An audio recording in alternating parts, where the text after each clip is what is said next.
Hello, ladies and gentlemen. Welcome back to Balling Out, and this video is going to be something a little bit different.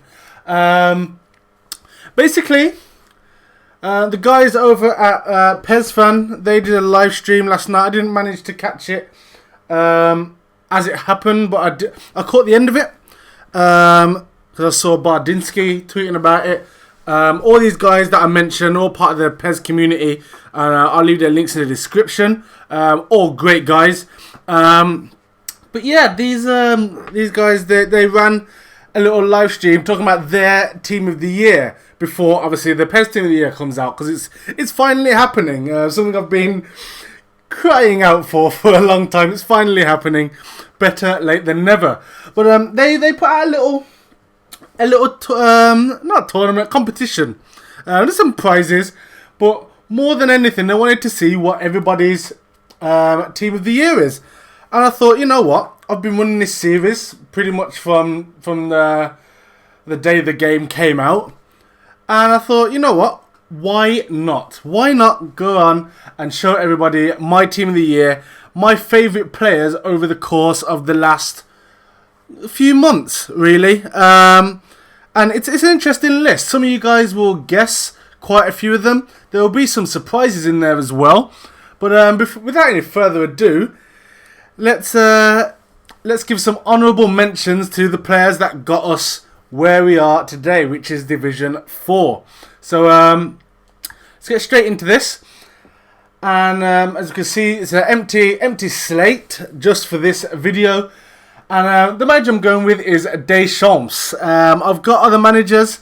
I've got Guardiola. I've got Saez. I've got quite a few different managers, different formations, 4-4-2. I think I've got 1-3 at the back formation as well. But this one has worked the best for me. He's got me the most points. And overall, I think the majority of my players sit well with this manager. So we're going with Deschamps. Now, for the first player in the squad, we're going for the goalkeeper slot. And how shall I do this? We will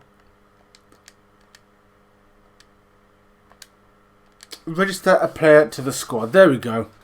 And we'll sort it by position. Let's go.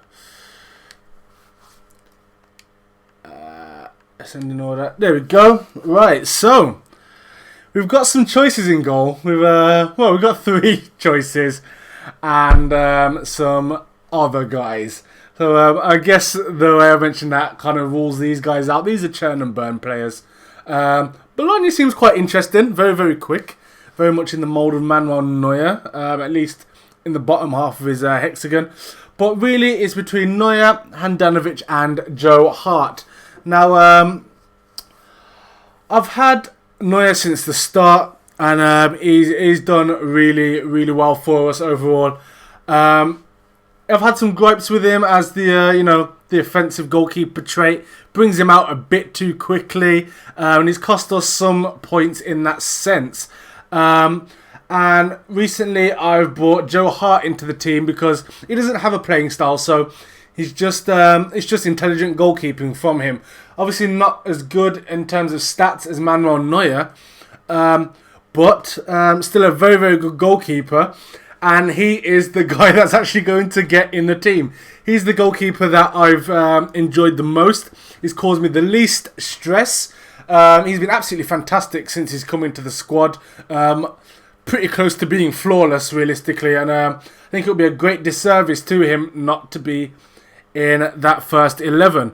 That being said, that means that Manuel Neuer does make the bench. But doesn't make the first 11, unfortunately for him.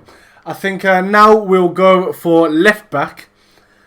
And again, it's a short list, shall we say, with the left backs. There's essentially Marcelo, Tellez, and Eric Durm. Really, out of the people that I'm going to choose, there are some other decent players. Shenikov, if I was to get him up to level 30, he'd be a decent choice. More of an attacking player than anything. And of course, Zabaleta can play on the left as well. But it's really is between two. It's Marcelo and Derm. And obviously Marcelo making the real team of the year. And of course, that then means that he doesn't make mine. Because Eric Derm we've had since probably episode 3, maybe 4. And he's been absolutely solid ever since. Since I've had him in the squad, I've not thought that I needed another left back. Some games I've played Matuidi there just to mess about with the midfield. But Eric Derm's always earned his place back in the squad. And despite his relatively low defensive spike, he's really, really solid. He doesn't get embarrassed at all by anybody. I think the only person I've ever seen just absolutely rip him to shreds was Arjen Robben. And I mean, that counts for quite a lot in terms of the other players that he's come up against. He's come up against Messi, come up against Walcott. Plenty of fantastic footballers, and those of you who play against me in the friendlies, you'll attest to the fact that you don't get joy down the left hand side of this team. Eric Derm, very very good player, and definitely deserves to be in this team of the year. Now we're going to go over to the right side of the pitch, at right back, and again. There are a few options. There's obviously Sergio Ramos there. Very, very good defender. Zabaleta, Maicon, Serge Aurier, and Abate. Now, it's for those of you who have watched this series, you guys know who I'm going for. But he's a very, very good player. Very, very solid. We got him about midway through. We were messing about with a very, very average right back for a long time until he came in the squad, and he really, really helped to lock up what was a very shaky defence early on in the series. So without any further ado, I'd like to congratulate Mr. Serge Aurier on making the squad. A man who can play all the way across the back, but he's made that right back slot his own. And he's been absolutely fantastic ever since he's come into the squad. There was a patch of maybe 2 or 3 games where he was really quite shaky. But other than that, I mean, when you're coming up against Neymar 2 out of 3 games, it is hard to measure that kind of those kind of performances. But always been so good. For me, probably top 3 right backs in the game. Realistically, out of the people that I would choose, Aurier is definitely up there. Other than that, I'd say Ramos, obviously very, very good out there at right back, and Hector Bellerin. Other than that, I don't think I'd pick anybody out of those 3. So he's in very, very good company as far as I'm concerned, and he absolutely deserves to be there at right back.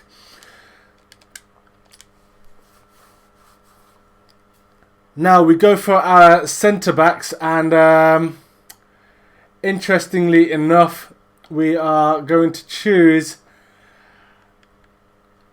our first centre-back that we choose is, in my opinion, probably the best centre-back that's not quite a centre-back. And I'm not going to dilly-dally with it. It's Kouyaté. He's absolutely brilliant. He's 78 rated. I mean, he's level 39 on mine now. But 78 rated as a defensive midfielder. Stick him at centre-half and he's 84 rated. What can you really say about this guy? He's quick, he's strong, he's defensively astute, he's got great stamina. And probably my surprise entry out of them all, to be honest. Very, very good player.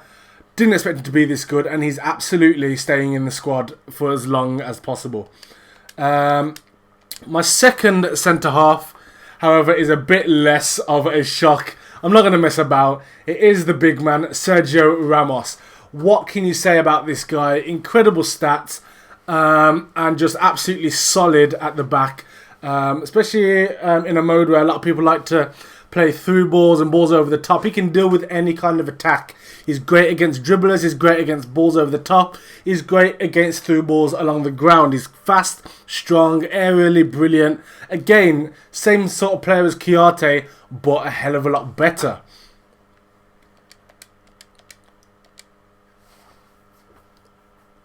Now for the defensive midfield slot, and this is a position where there's a lot of competition, a hell of a lot of competition, and I mean we've got the likes of Pirlo, who I'm massively fond of, Mascherano, fantastic footballer, Song, really good on this game, better than he's in real life. I'll go as far to say that.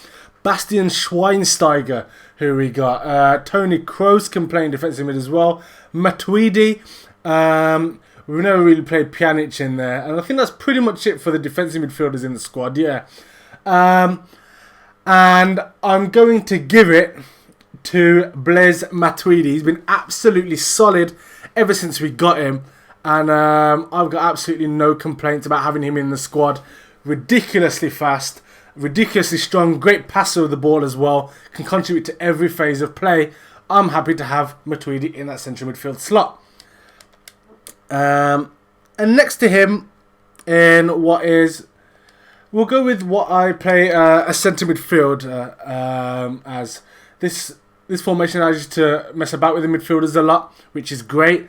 And it's got to be the king, the legend, Andrea Pirlo. What a fantastic footballer he is. I got him on loan at the start of the series, and for those 10 games he absolutely carried what was a very weak side up about 3 or 4 divisions, just with his build-up play. He was absolutely fantastic, and he's just a phenomenal footballer.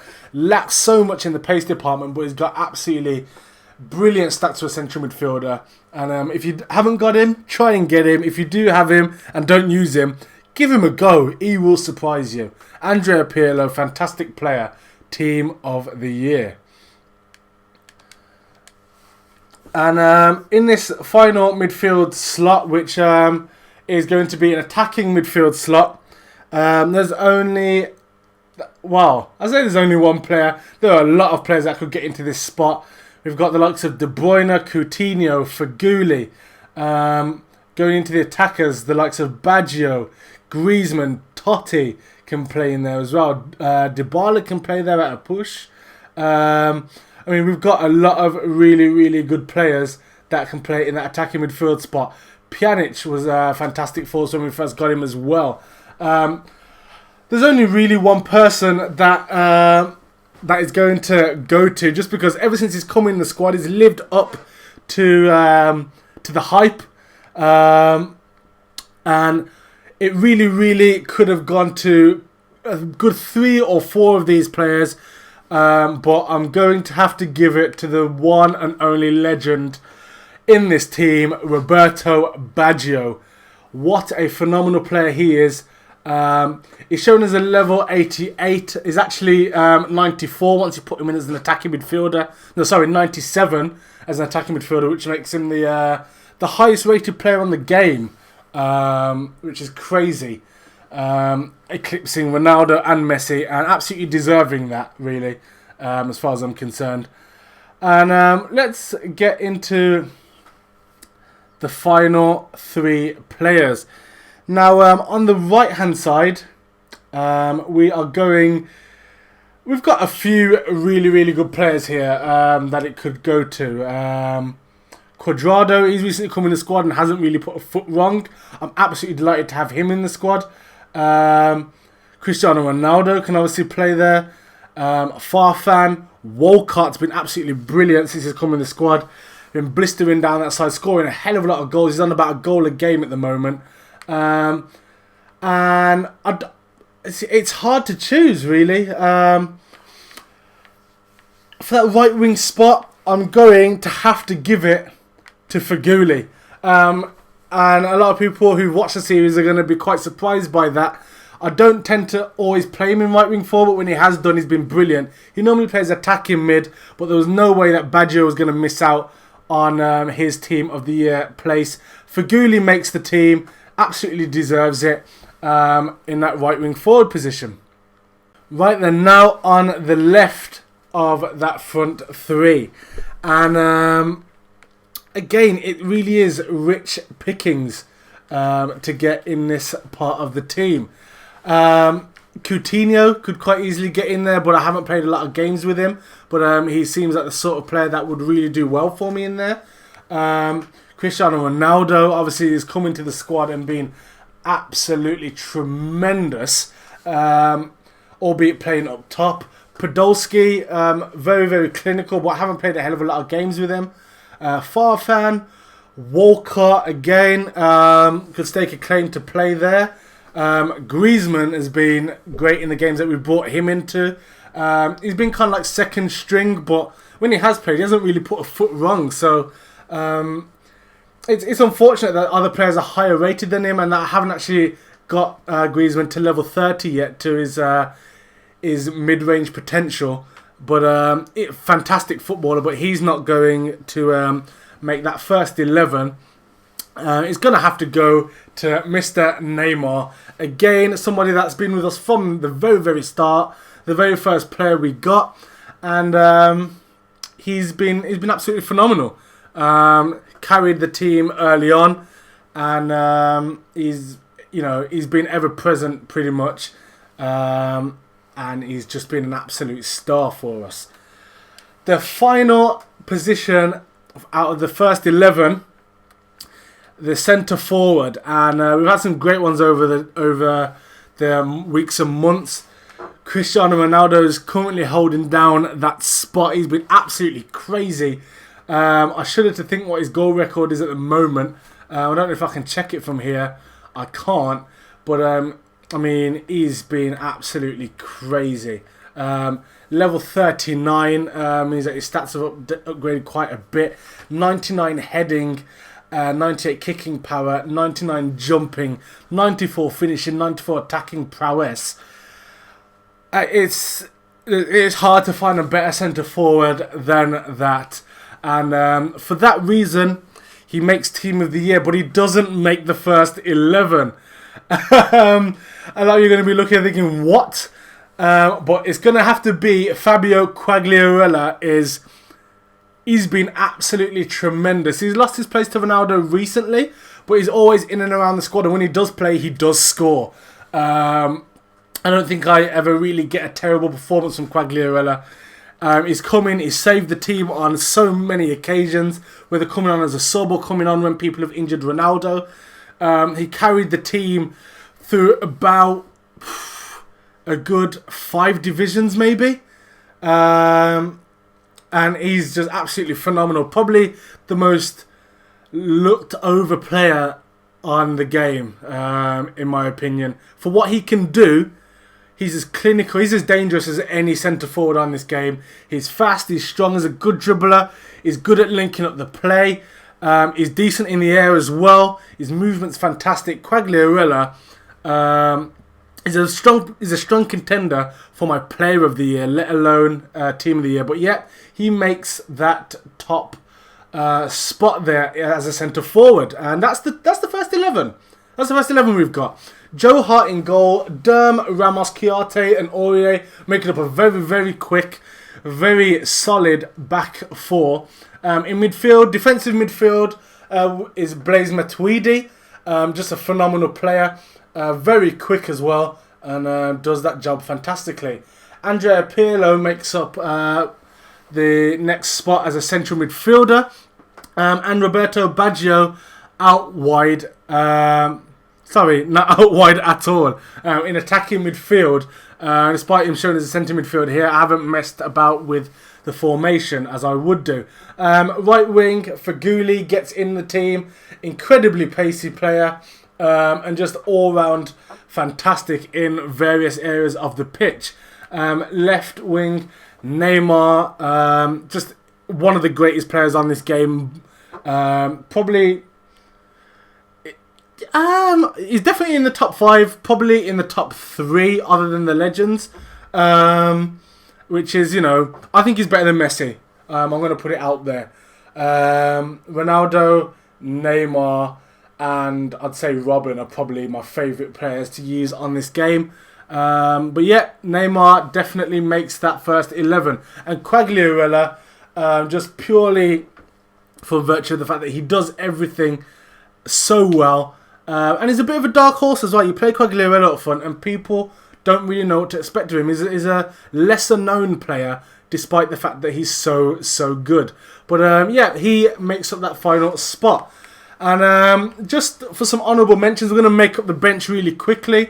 Obviously, Manuel Neuer takes that first spot.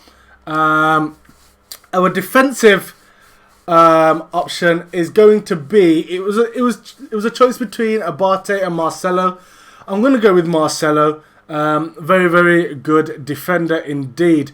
Our next spot is going to go to a man that narrowly missed out, Toni Kroos. If we didn't manage to get Pirlo back, Toni Kroos would have definitely taken that spot. He's been absolutely phenomenal. Our second non-defensive spot goes to Theo Walcott, who's again a phenomenal player. We'll put him out there just to bring another midfielder in by the name of Kevin De Bruyne. Absolutely fantastic player, and again only misses out due to the virtues of Feghouli and Baggio, but he's an absolutely brilliant player. Next up is Antoine Griezmann. He makes the bench, and again, once I get him up to the level that he needs to be, I mean, he's played for us quite a lot, but he's either been a sub or played in the odd kind of B team game. But he's a fantastic player, and again, he's going to be getting more games, and over time, he's going to force his way into that first team, surely. It'll be interesting to see who he dislodges, but Griezmann is a fantastic player. And finally, of course, Cristiano Ronaldo makes it in there, and we've overrun our costs by a fair whack by adding Ronaldo in, but this is my team of the year, and I think it's really hard to argue against this group of players compared to who else is in the squad.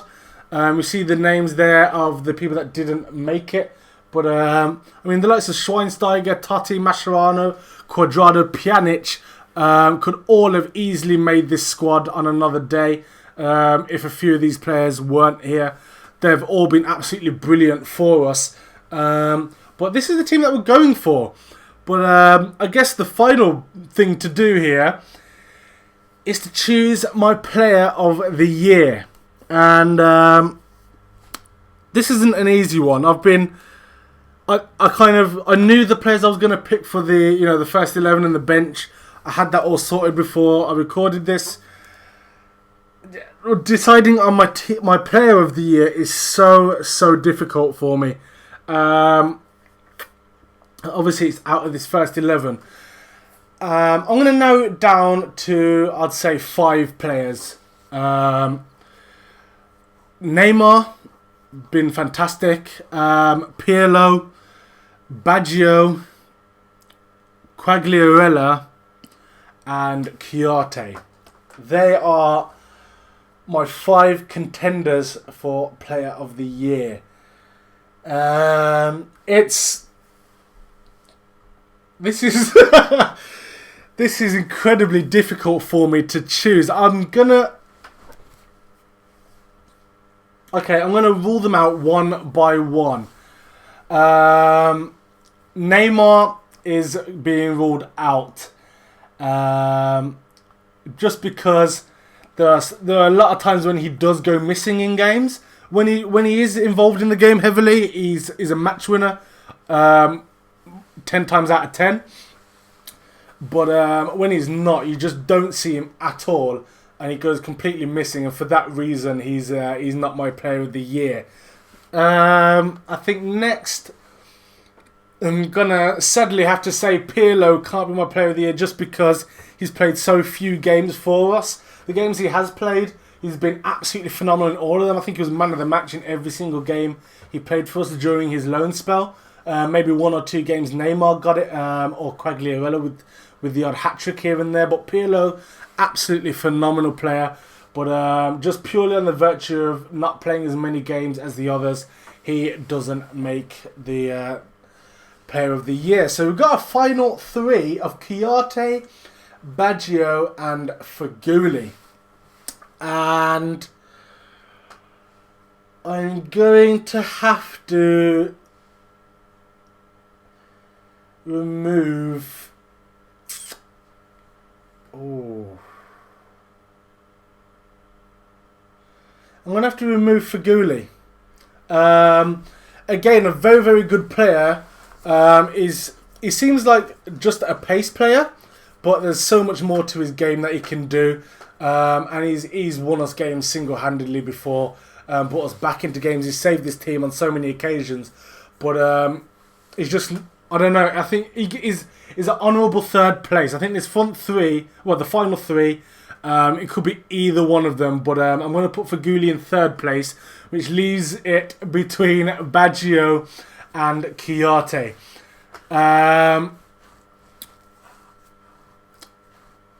I'm just going to go straight out and name the winner.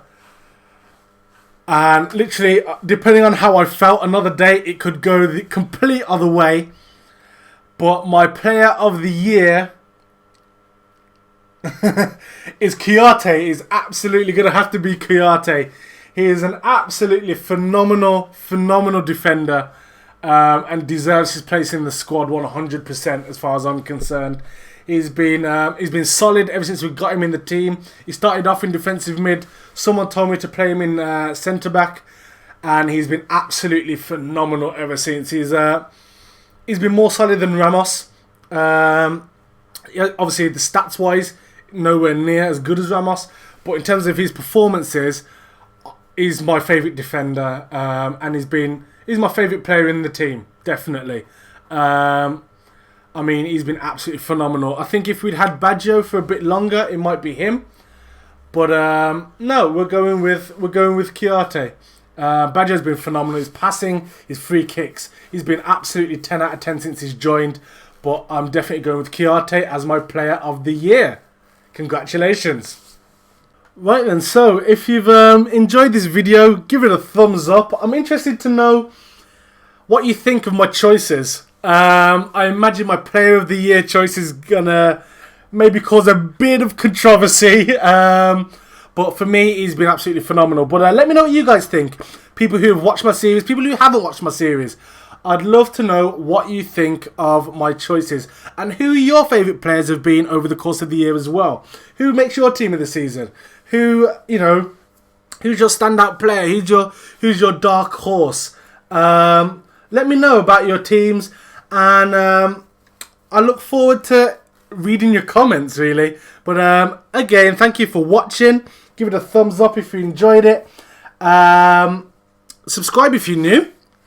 And if you ever want to play me on PES, I don't play as much as I did earlier on in the year just because of other commitments.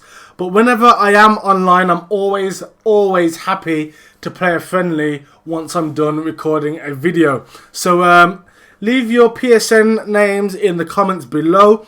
If you want to keep it a bit of a secret, my email address is in my channel information. Email it me there. I'll add you up. No problems whatsoever, and we can play a friendly whenever you want. We'll play. You can choose to play my my active squad, or you can choose to play against this team of the year that you've seen. Obviously, I'm not going to leave it on 11 chem, so there may or may not be 1 or 2 players removed from the bench. But yeah, I look forward to hearing from you guys. But until then, take care of yourselves. Thank you for watching. Leave your feedback in the comments below. And take care of yourself.